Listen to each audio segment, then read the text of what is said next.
K8A65W, मतलब 8 ampere 650 volt का MOSFET है जो कि एन चैनल मॉसफेट है। चेक करने के लिए सबसे पहले हम ड्रेन पे पॉजिटिव प्रोब और सोर्स पे नेगेटिव प्रोब, और यहाँ पर हमने मीटर में प्रोब रिवर्स कर रखा है। आप देख सकते हैं प्लस की जगह माइनस रखा हुआ है और माइनस की जगह प्लस। ठीक है, तो प्रोब रिवर्स है।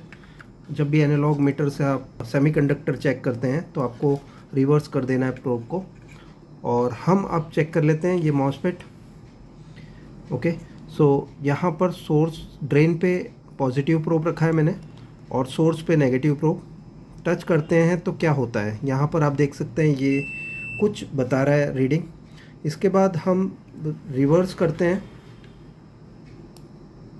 तो ये डायोड टेस्ट बता रहा है, और प्लस प्रोब हम यहाँ रखते हैं तो ये ओपन कंडीशन होना चाहिए।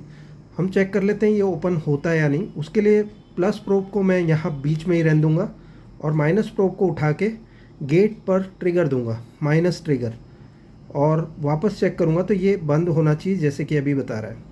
अब मेरे को पॉजिटिव ट्रिगर देने के लिए मैं माइनस यहीं रखूँगा, माइनस जहाँ पर है। प्लस वायर को मैं उठा लूँगा, ड्रेन पर था मेरा प्लस वायर, मैंने उठा लिया और गेट पर टच करके वापस लाऊं तो ये शॉर्ट बताएगा, मतलब ये स्विच हो रहा है, तो मॉसफेट ओके है।